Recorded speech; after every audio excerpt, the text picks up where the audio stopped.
Welcome to another investor seminar from Croda. I hope you're going to enjoy it. There's never been a bigger driver for strategy than sustainability in my 30 years of working in the industry. Together with digital, it's a massive disruptor and it's rapidly changing the markets in which we operate all around the world.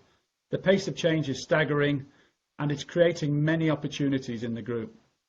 That is why we want to host this dedicated session focused primarily on the E in ESG, and it's a good chance for you all to see some new faces too in the form of our sustainability team.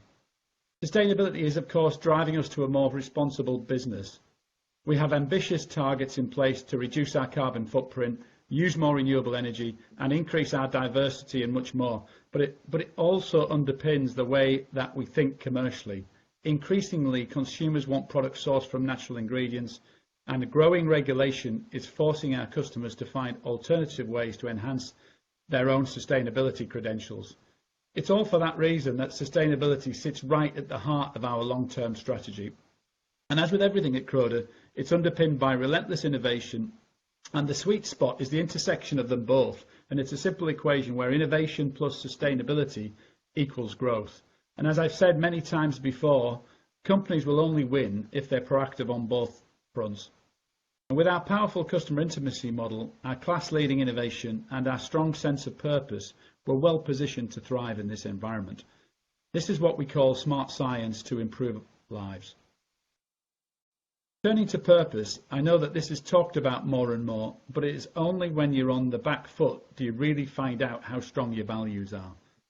When COVID hit, our decisions came easily, and the overarching objective was to treat all our stakeholders the same.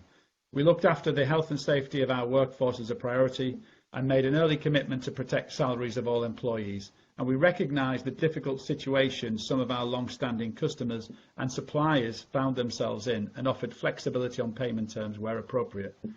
Our Acts of Kindness initiative made a real difference in the communities in which we operate. We gave to each community. And we looked after our shareholders too. We paid a full dividend. We treated all stakeholders fairly and we were true to living our purpose.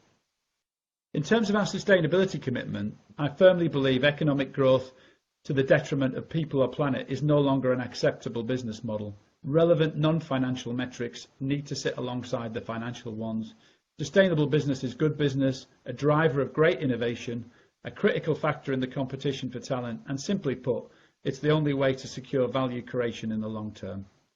I will leave Stuart Arnott, our President of Sustainability, to talk in more detail about our strategy, but as part of our purpose, we've made an ambitious commitment to 2030 and set challenging targets to be judged by. Many of you will have heard me talk about the United Nations Sustainable Development Goals before. They're increasingly being used by our customers and becoming common language within the industry.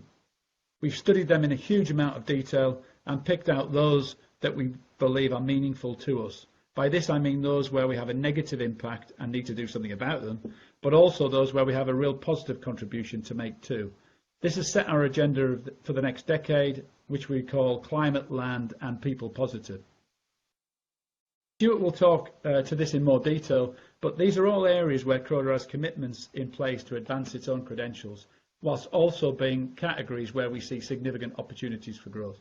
So in climate, for example, that could be pursuing our own objective to reach net zero by 2030, saving carbon for our customers, or helping them transition from fossil fuels to bio-based ingredients.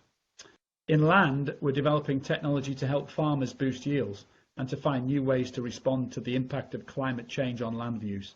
And in people, it's as much about innovating to help save lives as it is about increasing our own diversity and inclusion. And if we are to do all of this and more, then leadership is critical, which is why we have put in place a governance structure and specific targets to measure our progress.